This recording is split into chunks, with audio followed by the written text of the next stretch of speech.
Mesdames, Messieurs, bonjour. C'est un plaisir de vous retrouver pour ce point de l'actualité. La municipalité tournante dans la commune d'Abomey-Calavi s'est déroulée ce mardi dans l'arrondissement de Godomè.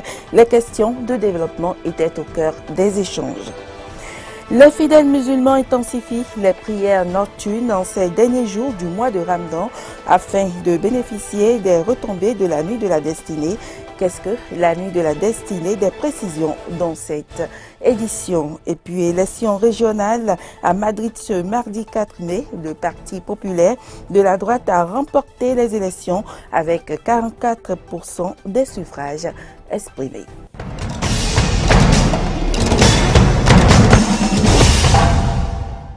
Bienvenue à toutes et à tous. Réunion de municipalité dans l'arrondissement de Godomè. Ce mardi 4 mai, les questions de développement de l'arrondissement, en particulier celle de la commune d'Abomey-Calavi en général, étaient au cœur des échanges entre le conseil communal et les populations de Godomè. Clémence Tonoucoin et Jean-Baptiste Bocco pour le compte rendu. Creuset d'échange et de concertation entre l'exécutif communal et les chefs d'arrondissement, cette réunion statutaire est prévue par l'article 64 de la loi numéro 97-029 du 15 janvier 1999 portant organisation des communes en République du Bénin. Dans le souci d'entrer en contact avec les administrés afin de s'imprégner de leurs problèmes, cette séance a été rendue itinérante. Godomè s'est réjoui d'avoir été choisi pour la séance de ce 3 mai. Le chef d'arrondissement, Léon Christian Pobli, a dans son mot de bienvenue dressé les préoccupations urgentes de son territoire. La présente rencontre est une opportunité pour le maire et son équipe d'échanger directement avec nous, la population, sur les questions liées au développement de notre arrondissement. L'autre préoccupation qui revêt un caractère très important à nos yeux est celle relative à la gestion des prochaines inondations dans la commune d'Abomey-Calavi. Monsieur le maire, nous gardons encore en mémoire les tristes réalités que nous avons vécues au cours de la dernière saison pluvieuse et nous espérons qu'à l'issue de cette séance de municipalité, des dispositions urgentes seront prises afin de prévenir et de mieux gérer également les conséquences après les premières pluies qui s'annoncent. Le maire de la commune d'Abomey-Calavi, Angelo Arwandinou, semble avoir pris la mesure des choses et a prévu quelques actions clés. Au nombre des besoins qui concernent notamment l'arrondissement de Godomè, nous pouvons citer entre autres la réparation et la pose de lampadaires solaires dans plusieurs localités de Godomè en vue de permettre une bonne circulation et lutter contre l'insécurité. La pose d'une enseigne à l'entrée du siège de l'arrondissement de Godomè en vue de son identification. Les ouvertures de voies dès la reprise très prochaine des opérations de lotissement et que sais-je encore. Mais le défi quant à la mobilisation optimale des ressources en vue de leur réalisation exige l'implication et la contribution de tous. Les représentants des différentes couches de la population ont également adressé à l'autorité communale leurs doléances que le maire a promis de prendre en compte. Introduit par le gouvernement, le projet de loi organique de la Cour des comptes a été voté par les députés de la 8e législature le 30 décembre 2020. Dès lors, il existe dans l'appareil judiciaire béninois une Cour des comptes à part entière. Quelle est sa mission et le rôle de cette dernière? François Couton, auditeur en droit public, nous explique. Il est au micro de Cano François, Humbedirinto et Fiak Voitan. La Cour des comptes est une juridiction de haut niveau comme la Cour suprême, la Cour constitutionnelle. Elle a été instituée par une loi organique votée par les honorables députés en 2020. Cette juridiction a pour mission fondamentale de juger de la régularité des recettes et des dépenses de l'État. C'est le juge des comptes de l'État et des établissements publics désormais.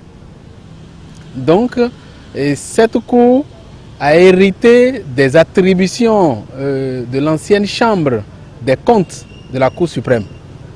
Mais ses compétences vont au-delà. Vous savez que le Bénin fait partie d'une communauté, l'Union économique et monétaire ouest-africaine, et il y a eu des directives par rapport à l'application de nouvelles règles de gestion budgétaire. Au nombre des documents de planification budgétaire à élaborer, il y a désormais pour les gestionnaires des finances publiques les rapports de performance. Cette Cour sera désormais compétente pour connaître de l'audit de performance de chaque ministère ou de chaque responsable de programme. C'est la Cour des comptes qui va certifier désormais les comptes des comptables publics. Donc c'est le juge des comptables publics et la Cour juge sur place et sur pièce. Au registre santé, célébration hier 4 mai de la journée mondiale de l'asthme, une affection qui tue 1000 personnes de moins de 65 ans par an. Essayons de mieux appréhender cette affection à travers les explications du pneumologue Prudence Ablo-Wachime. Il a été précédemment reçu sur votre émission Santé Plus. La définition. Alors l'asthme est défini comme une maladie inflammatoire chronique des voies aériennes qui va se manifester par des symptômes respiratoires tels que la toux, la gêne respiratoire, des sifflements et une oppression thoracique. Et ces signes auront la particularité d'être variables en intensité et dans le temps. Cette définition résume tout ce qui va se passer. Je peux voir un patient asthmatique aujourd'hui, je l'ai vu à 8 heures, il allait très bien. Et puis à 10 heures, je le vois, il est dans un état respiratoire difficile, il a du mal à respirer, il suffoque pratiquement. Et puis je le revois à midi, tout est rentré dans l'ordre, avec ou sans traitement, je suis certain. Et donc c'est cette variabilité dans le temps, également cette variabilité en intensité, parce que la crise que le patient a faite aujourd'hui n'aura certainement pas la même intensité que ce qu'il fera demain ou après-demain. Donc voilà, grosso modo, la définition qui est retenue. Il y a beaucoup d'autres, mais c'est celle-là qui fait la synthèse des différentes notions qui sont connues actuellement. Alors les causes de l'asthme, habituellement, nous préférons ne pas parler de causes de l'asthme. Nous préférons plutôt parler de facteurs de risque d'asthme. Et ces facteurs de risque, on les distingue en deux grands groupes.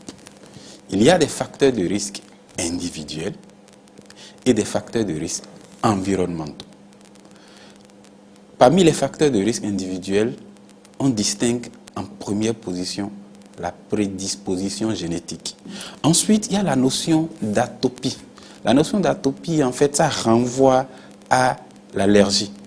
C'est en fait la capacité de notre organisme à sécréter de façon anormale ou de façon exagérée des substances qu'on appelle des IgE face à des stimuli, face à des allergies, à des allergènes. Il y a le sexe. On considère que dans l'enfance, le sexe féminin, pas le sexe féminin, les enfants, les garçons feraient beaucoup plus d'asthme dans l'enfance que les filles. Et après, à mesure que l'âge augmente, eh bien, cette prédominance masculine là va changer, ça sera plutôt une prédominance féminine, notamment lors de la ménopause. À côté de ces facteurs de risque individuels, il faut mettre à côté les facteurs de risque environnementaux. Et ces facteurs de risque environnementaux, c'est d'abord les allergènes. Tout ce qui peut déclencher des allergies chez quelqu'un. Et ces allergènes, on en distingue deux grands groupes. Il y a les allergènes qu'on appelle pneumallergènes. En fait, c'est les allergènes qui vont opérer par voie aérienne. Et puis il y a les trophallergènes, c'est les allergènes alimentaires. Et puis les fidèles musulmans ont entamé ce lundi 3 mai la 3e décade du mois de Ramadan. Ces 10 derniers jours de jeûne sont marqués par les prières nocturnes que font les fidèles en quête de la nuit de la destinée. Nous avons interrogé quelques imams sur la valeur de cette nuit. Suivez un extrait de leurs propos. La nuit de la destinée que nous appelons le Laylat al-Qadr est prévue dans la dernière décade. Et le prophète Mohammed sallallahu alayhi wa sallam, suit insistance des questions de ses compagnons pour connaître précisément le moment de cette nuit de destinée, le prophète a dit qu'il ne lui est pas permis de nous dire cette nuit précisément, mais qu'il peut nous faciliter la tâche. Et en disant que taharrawha fi layali comme la awtar. Ce qui veut dire qu'aller à la recherche de cette nuit dans les nuits impaires de la dernière décade. Les nuits impaires, c'est-à-dire la nuit de la 21e, 23e, 25e, 27e et 29e. Et ça fait 5 nuits dans la dernière décade. Ce qui veut dire, ce qui est sûr est que ça va se trouver dans l'une de ces 5 nuits impaires. C'est pour nous faciliter la tâche. Donc, ce qui est mieux de faire, c'est de veiller, soit le premier niveau, c'est de veiller toutes les dernières nuits, la dernière décade. Là, vous êtes sûr que vous avez trouvé ça. Au cas où vous n'avez pas la capacité donc, de faire la veille de toute la dernière, au moins choisissez les nuits impaires. Les nuits impaires que je viens de citer, là vous êtes sûr aussi de tomber sur cette nuit. Et le niveau le plus bas qui n'est pas du tout souhaitable, c'est de dire en sa tête ou bien d'écouter des informations qui ne sont pas vraiment basées sur une authenticité et de dire que c'est telle nuit, soit la 21e, la 23e ou bien la 27e qui est forcément la nuit de la destinée. Tandis que ça pourrait être déjà passé ou bien ça pourrait être encore en arrière. Donc il faut faire avec ce que le prophète a enseigné, c'est d'aller à la recherche de la nuit de la destinée dans les 5 nuits impaires de la dernière décade. Vous savez, la nuit de la destinée, c'est une nuit secrète. Une nuit, à dire, inconnue. Une nuit qui porte, à dire, une valeur de plus de 83 ans d'adoration. Une personne qui consacre toute sa vie à adorer Dieu, sans se vaquer à autre chose, pendant 83 ans, c'est cette valeur, c'est la valeur de cette adoration qui se trouve dans cette nuit-là. C'est pourquoi Dieu nous dit, Laylatul Qadri khayrun min alfi shahr.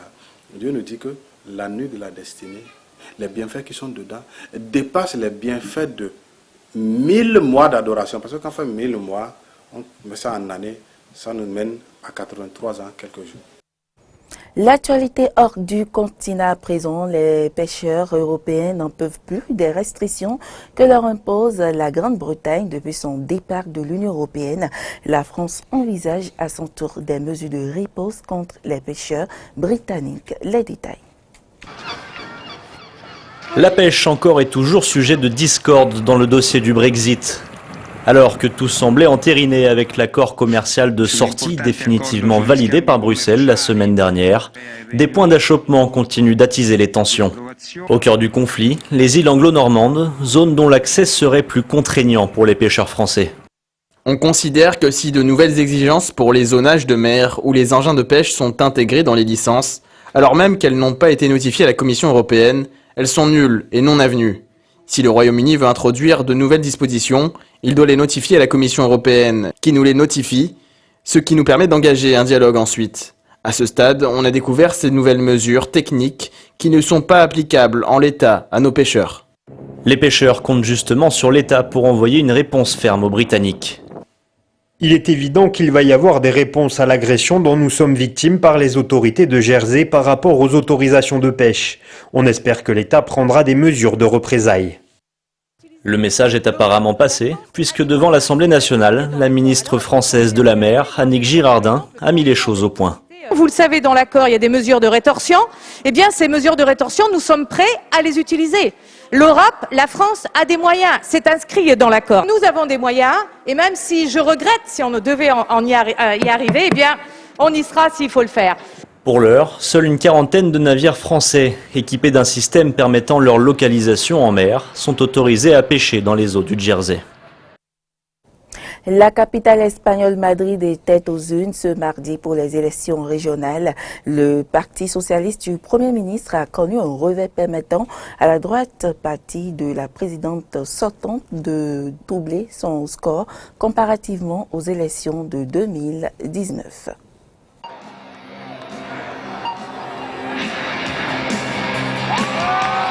Madrid reste à droite. Selon des résultats quasi définitifs, le Parti populaire a remporté 44% des voix lors des élections régionales de la capitale espagnole ce mardi. Une victoire pour la présidente sortante de la région, Isabel Díaz Ayuso. Aujourd'hui, un nouveau chapitre de l'histoire de l'Espagne commence parce qu'aujourd'hui, depuis Madrid, depuis le kilomètre zéro, nous allons récupérer la fierté, le sentiment d'appartenance, la culture de l'effort et surtout le vivre ensemble, l'unité, la liberté dont l'Espagne a besoin. Aujourd'hui, c'est un nouveau départ. Aujourd'hui commence un nouveau départ. Un nouveau départ célébré dans les rues madrilènes ce mardi soir. Ce scrutin, particulièrement suivi, a mobilisé la région malgré la pandémie, avec plus de 5 millions d'électeurs aux urnes. Forte de sa stratégie en faveur des entreprises et contre les restrictions strictes, Isabel Díaz Ayuso a su convaincre. Les gens voulaient vraiment de la stabilité et c'est une réponse à ce que nous avons vécu pendant la pandémie avec la situation de Covid. Donc, je pense que ce résultat est tout à fait normal.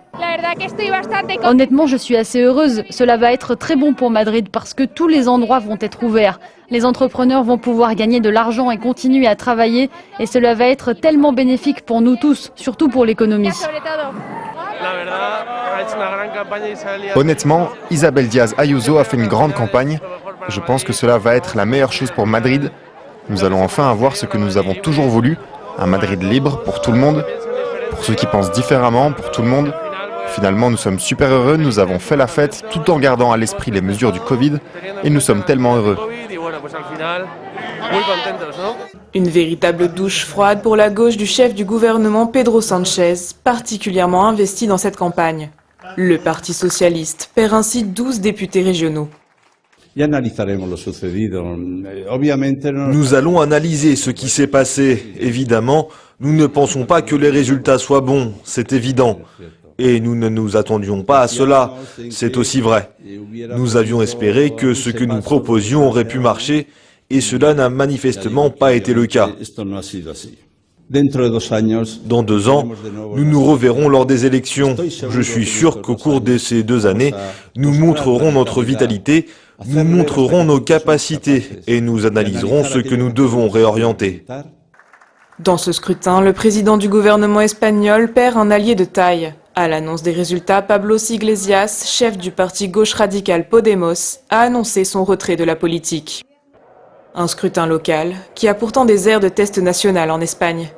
À 2 ans des prochaines élections législatives espagnoles, cette victoire de la droite pourrait être décisive pour l'avenir politique du pays.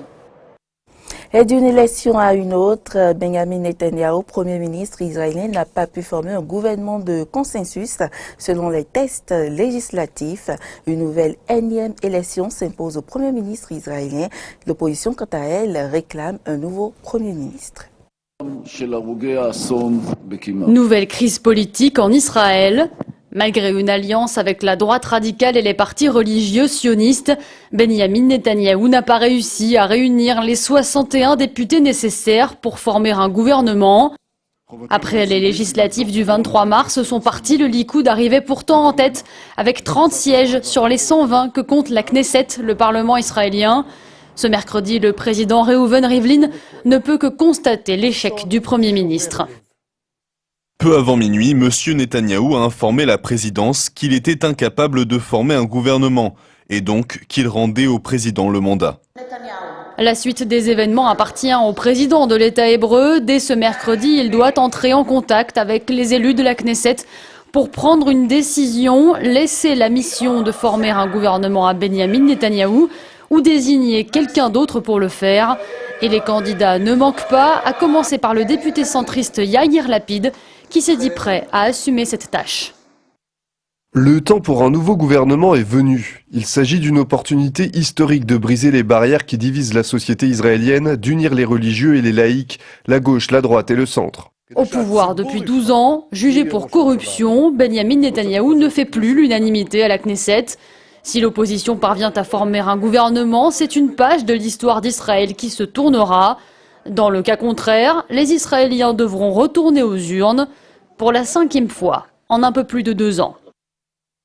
Mesdames, Messieurs, ce sera tout pour cette édition. Merci pour l'attention et à demain.